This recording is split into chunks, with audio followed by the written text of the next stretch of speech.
1. I would really like to try to find an explanation for these events that happened to me while I was younger.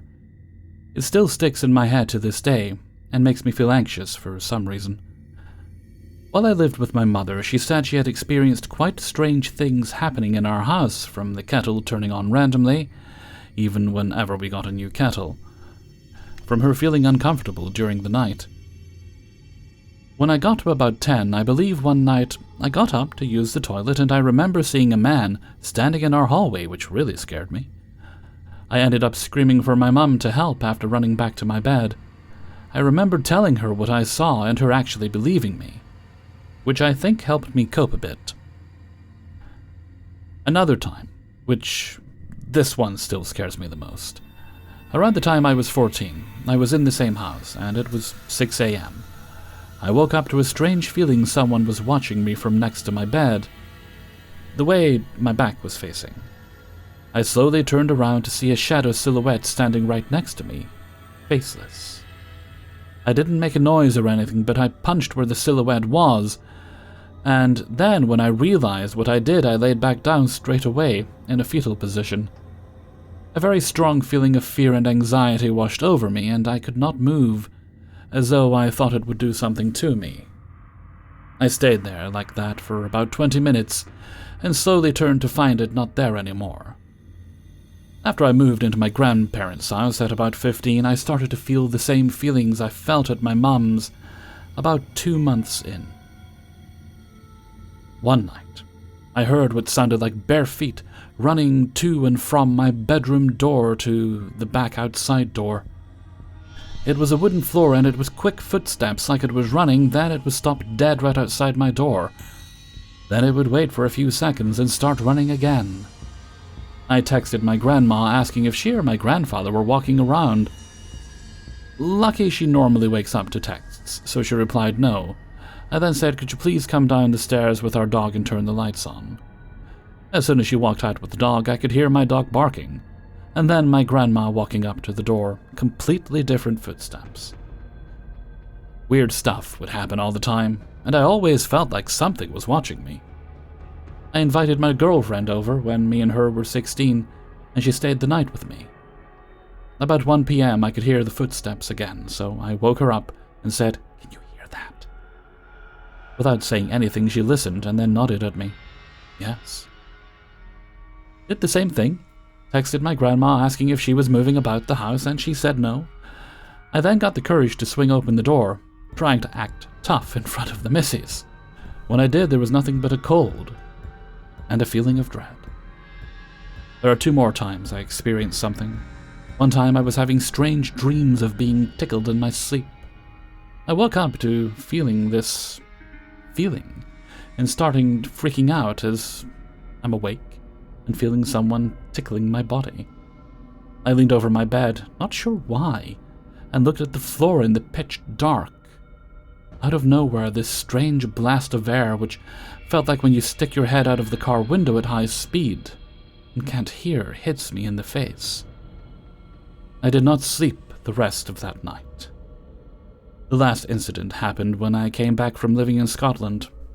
When in Scotland, I had no issues at all. I pulled up to my grandparents' house with my ex-girlfriend, and we were just having a chat in my car. I look in the front window of my grandparents' house and see the same shadow silhouette I saw all those years ago. Once I get into the house after coming through the back door, I can hear the radio switch on, up in the front room. My pop turns it off and says I haven't heard it turn itself on. 2. Growing up, we lived in what used to be an old Victorian boarding house in London. Our street used to be an old carriageway, so the house had a lot of people pass by it. My family moved into it when I was 4. From what I've been told, the house sat vacant for 7 years before we moved in. The previous owners never wanted to sell it, but didn't reside in it either. We never got a reason why this happened, and we hardly knew anything about them. From the day we moved in, I felt like there were eyes on me. I was only 4, but to this day I can remember the sensation of how vulnerable it made me feel. The worst was the attic that had been converted to a bedroom. I know kids are scared of the dark and monsters under the bed, but this was different. It wasn't just a normal fear, it was nauseating. When I went up there, I'd feel heavy, sweaty, and overwhelmed with this angry sadness. Between the ages of 7 and 9, I'd hear voices up there. They didn't say anything specific, they just whispered, and I could never make out what they were saying. Things eventually calmed down, the house felt quiet, peaceful, and light. It stayed that way until I was 17. My mother had just divorced my ex-stepdad when things started going downhill again.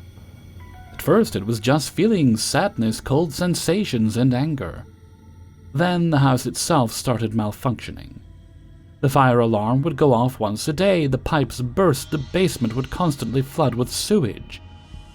All of this could be chalked up to living in an old house, but everything started the exact day my stepfather moved out.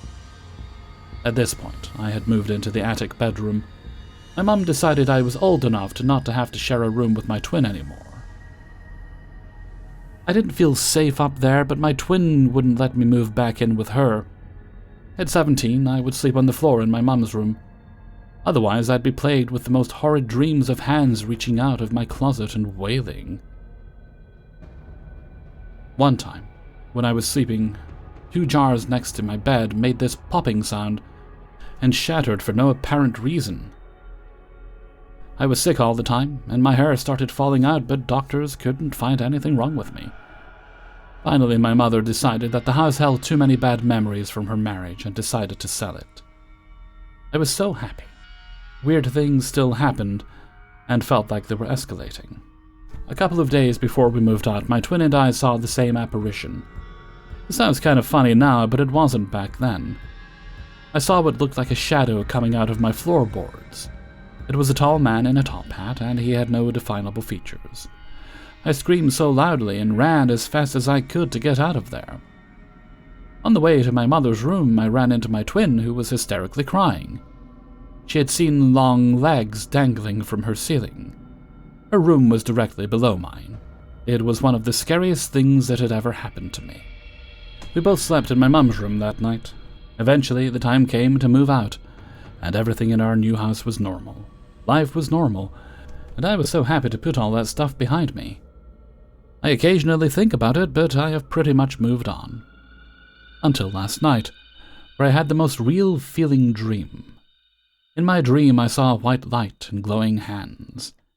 I felt like it was saying sorry for not keeping me safe. I didn't speak, but I know that's what it was trying to say. I don't know why, but I know in my gut this has to do with my childhood home.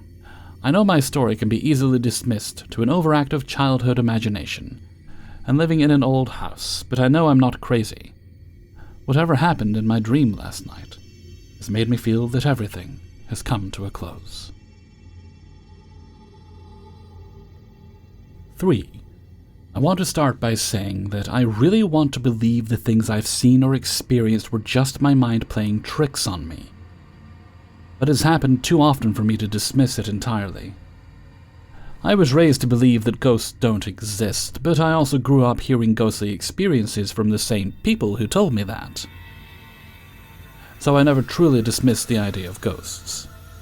I just feel like we all share a space, and as long as we don't bother each other, it's fine. That said, I want to share the first, very visible paranormal encounter I had. It was March 2015, and I had just finished my finals that day. After returning from school, I took a nap, felt refreshed, and around 7 p.m., there was a power cut. Power cuts are fairly common where I live, so I decided to pass the time by walking along the pathway leading to our garage, which was between our house and our garden. It was dark, but the moonlight provided enough visibility. I could see the road outside our property clearly, but where I was standing wasn't visible to anyone passing by. Like a typical teenager, I stood there listening to music, just doing random things. After a while, I was standing in front of the garage, facing the road, when I suddenly felt someone behind me. Before I could turn around, I sensed that this person was bending down towards my right side, and I could see a face behind my right elbow. I turned my head to look, and it was me. I was staring at myself. But the other me had this huge grin that I'll never forget. Honestly, I've tried to mimic it in front of mirrors, but I physically can't do it. I ran, or more like speed-walked, back into the house, unable to explain what I'd just seen. It was just me and my mother at home at the time, and it wasn't even past 8 p.m. When I told her what happened, she joked that it might be one of the guys who got murdered on our property in the 1940s. Apparently our property used to be a well-known garden open to the public, and according to one of my grandfather's friends, 3 murders had taken place in one day there, after which people stopped visiting the garden as much. After this incident, there were other small occurrences that I ignored. At one point, I stayed in the house alone for as long as 5 months. Even during those months, I would experience things randomly. I felt taps on my shoulder, heard clapping, and once, I heard what sounded like whispers outside our living room window. That particular incident made me stay awake in the living room until dawn, feeling we were about to be robbed. I'm more scared of humans than ghostly beings. These tiny occurrences didn't really bother any of my family members, but then something happened in early 2023. My grandmother, who has dementia, had moved in with us. We always had someone attending to her so she wouldn't wander off, which she had tried to do multiple times. Grandma had her own sofa in the living room, and she would only sit there. This sofa was visible from the dining room, which was connected to my room, so whenever I left my room, I would see her sitting on her sofa. One evening, I decided to take a nap in my room while my mom sat with my grandma. It was just the 3 of us at home. It was around 4 p.m., everything was fairly bright, but we still had our living room lights on. Instead of taking a nap, I was scrolling through my phone with my headphones on when my mom suddenly came running into my room. She frantically said something that I couldn't hear over my headphones. By the time I took them off, all I could hear was "Help, Grandma." And she ran out of my room toward the kitchen, trying to get to our backyard where my grandma was sitting on the floor. For some reason, she would always sit on the floor, and she was heavy enough that only my dad or I could lift her up.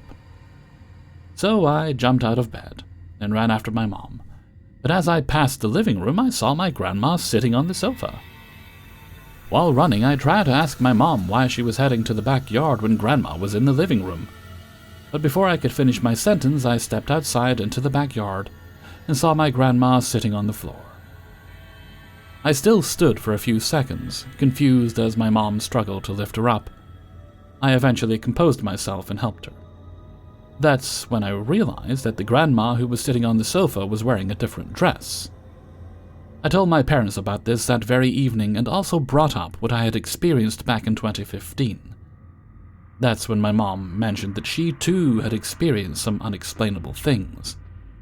Nothing as visible as what I had seen, but she had felt things. Since that day, the activities have become more common occurrences. The creepiest one for me was when I felt as if someone was climbing onto my bed while I was on it. My bed was creaking in the same way that it does when someone climbs onto it. I thought it could be my breathing, so I held my breath for a good 20 seconds and stayed still.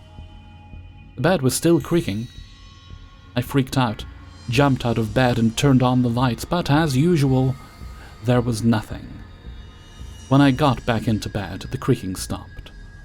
My parents are usually very dismissive of the idea of ghosts, but even they have sensed things they can't explain. All we know is that whatever or whoever this might be isn't harmful. Still, I would like to believe that my mind is just making things up. 4. I'm trying really hard to find a reasonable cause of these noises, but I can't think of any, since no one has access to the house except me and my parents. We live in a 2-floor house. On the ground floor my grandma used to live, but she passed in March, and since then the house is empty. We have cleaned it and use it daily, but no one sleeps there. A few months ago my mom said she heard the grinding noise of a chair in the middle of the night, just on the floor. But both my father and I joked about it and told her she was affected by her loss.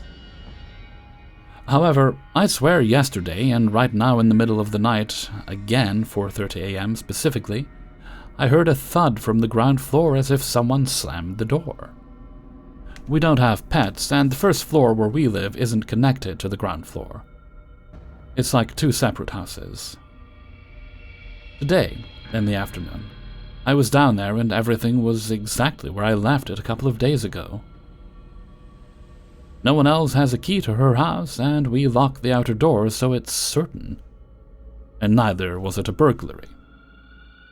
I get goosebumps by telling you this, but honestly, I can't believe some spirit is downstairs, and yet here I am, posting this on the internet, because deep down I'm hoping for an explanation, even if it doesn't make any sense.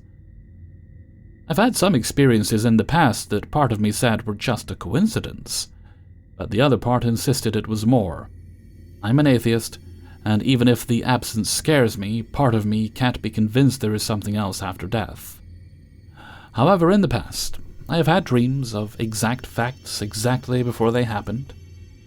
For example, when I was 7, I dreamed of my grandma's house burning from somewhere below it, and the house getting full of smoke, but no burning.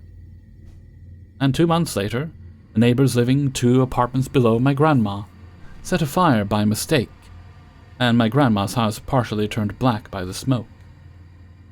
Or I dreamed of speaking with my deceased grandma at some place I didn't know back then, and eventually it was the balcony of the house I rented a year later, when I moved to another city to study. And despite it having been 7 years since the loss, I was over the pain. I woke up in tears because somehow it felt so real because we were on the balcony with her wearing a white gown and asking about me and how I was, and at last she said, "We don't have much time. Did you find a good partner?" Or sometimes I might dream about something without an explanation, and the next day the thing I dreamed about was there. Or I will talk about some of the people when it comes to thinking of some friends. Maybe some of them I've lost touch with. After some time of thinking of them, I'll see a text from them. Or when my girlfriend will be busy, and so will I, my mind will just out of nowhere think of her, and suddenly, after a while, her text will be there on screen.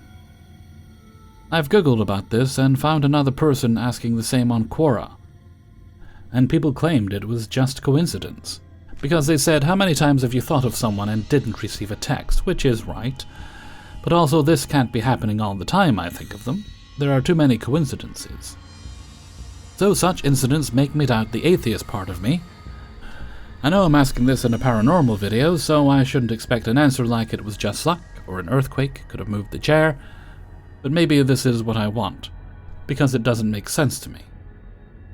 My grandma's spirit moving the chairs in the middle of the night like she did when she was alive, because she had to hold herself up with the furniture when walking to the restroom.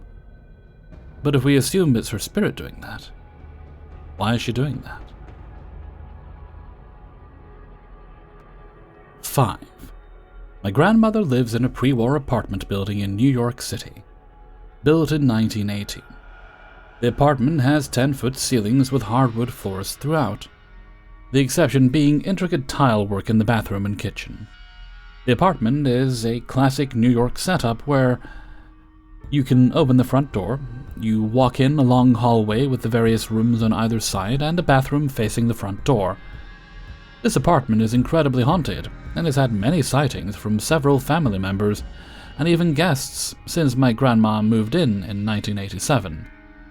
I'm going to share a few of my experiences in this house. I could fill a book with all my encounters in New York City alone, but these are the ones that impacted me the most. My oldest one was from where I was around 4 years old. It's my oldest memory, but it clung to me for years. My mom and I were at the time sleeping in the bedroom closest to the front door. My grandmother and uncle slept in the bedroom closest to the bathroom. I was woken up in the middle of the night by what appeared to be a little boy looking at me. I covered my mouth to scream, but he'd make a shh gesture, pointer finger over the lips, and ran out of the room. Terrified, I ran to my mom's bed and tried waking her, but she yelled at me for waking her and told me to go away. Still scared, I braced the dark and ran across the long, dark hallway to the room my grandma and uncle were in. I crawled into my grandma's bed and told her I saw a boy I didn't know in the house, and that I was scared.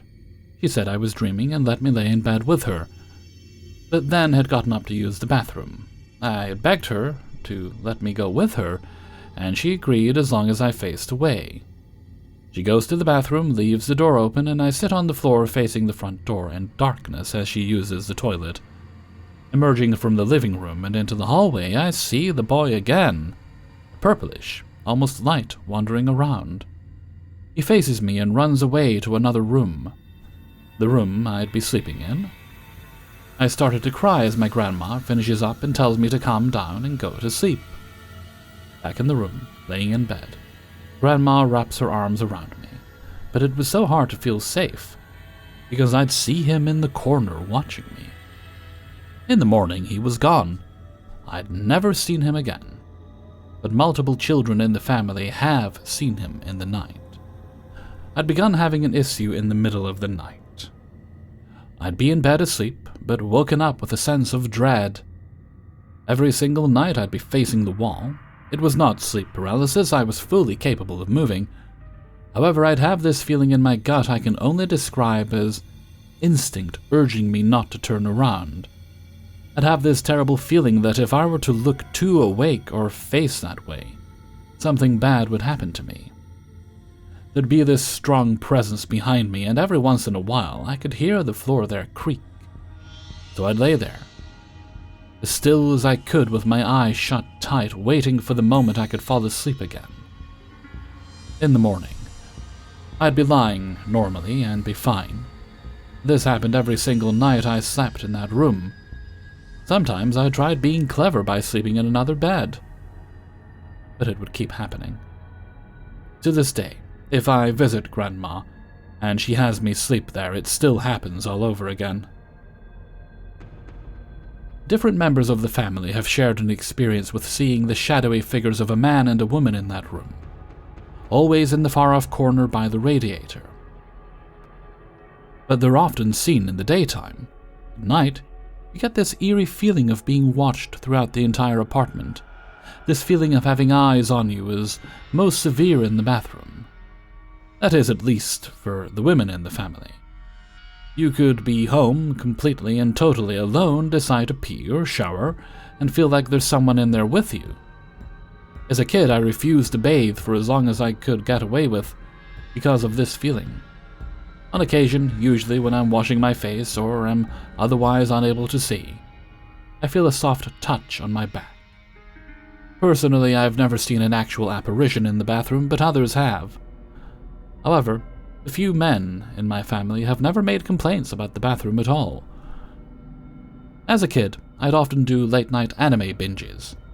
Anime wasn't as popular then as it is now, so I'd be stuck watching Funimation upload entire episodes of Full Metal Alchemist on YouTube.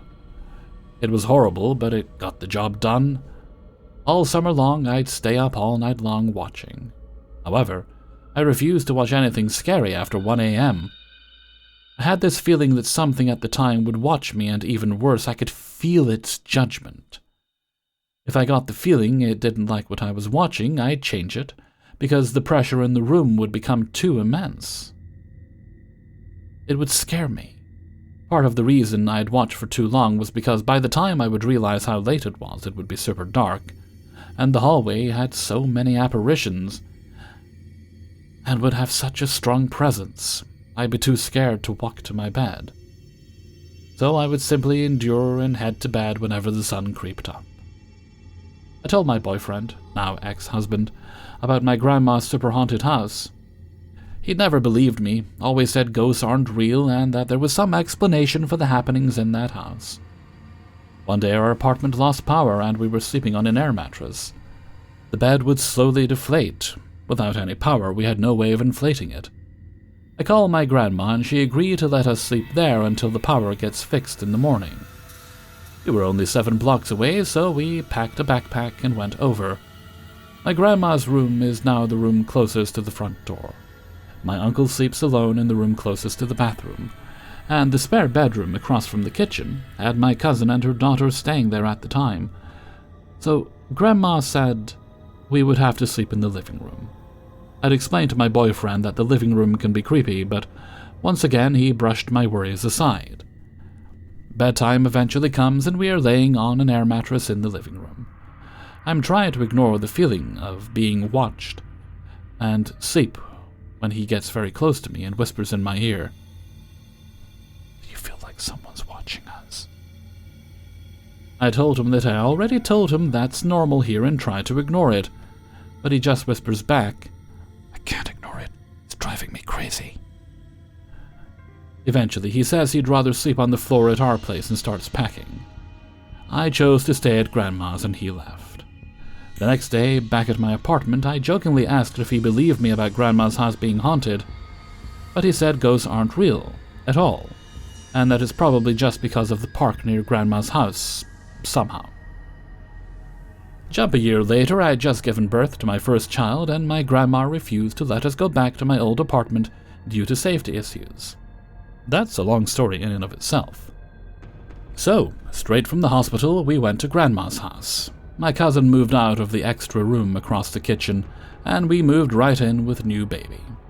This extra room we call the safe room, because it's the only room in the house with zero activity or incidents, besides the door to it sometimes unlocking itself or slamming shut.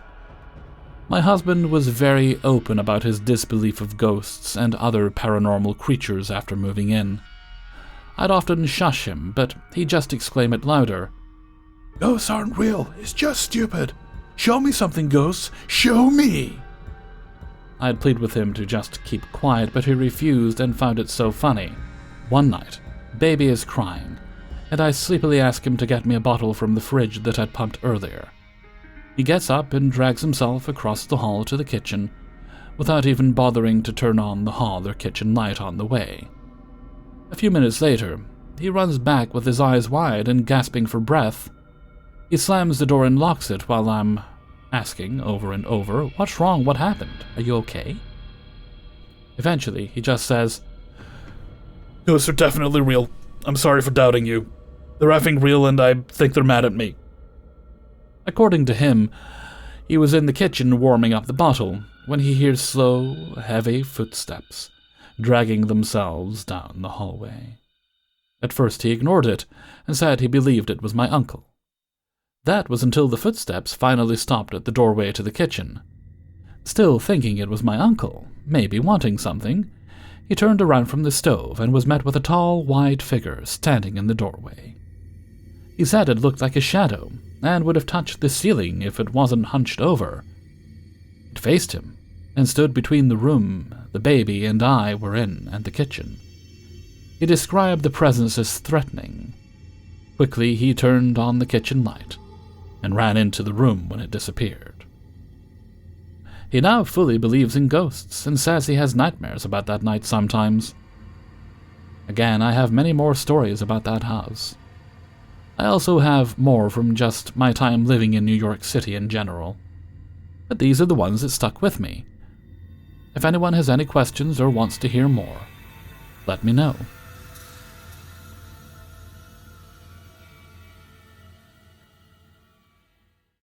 Hey everybody, Hellfreezer here, and thank you very much for listening to Paranormal Stories, episode 392.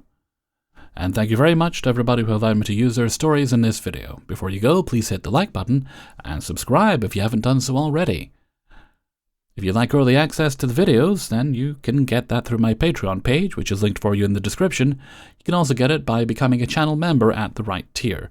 There's a few other little bonuses on the other tiers as well. You'll also find a link in the description to my merchandise store on Teespring, as well as my Discord server. Okay, I don't think we have any other business today, so let's move along to Hellfreezer's question of the day. And today's question is: for those of you who are horror movie fans, Jason Voorhees or Michael Myers? Now, I'm a Jason boy all the way. I've watched most of the Halloween... Actually, let me think. I've watched a lot of the Halloween movies. I wouldn't say I've seen all of them. I haven't seen the most recent one. But I like them. They're okay. But just something about Jason hits differently. And for me, that's the one that works best. Let me know what you think in a comment below. And before we go, let's take a look at the answer of the day from a previous video. And this is from Paranormal Stories 390. And it was, if you had to have a ghost in your house, would you want it to be a family member or just some random spirit? I think that was what the question was. And today's answer comes from I'm a Uniwolf. I think I'll stay with the 3 known entities that are here. The Mr. and Mrs. who built the house and later died here, and a little boy who stays with me. We'll call this home. Thank you very much for your answer. I'm a Uniwolf. And with that, I'm going to head off for now. Food of some description is calling me, possibly involving chicken. I bought much chicken yesterday. How much chicken did I buy? Much chicken. So until next time, thank you very much for listening, and take very good care of yourself.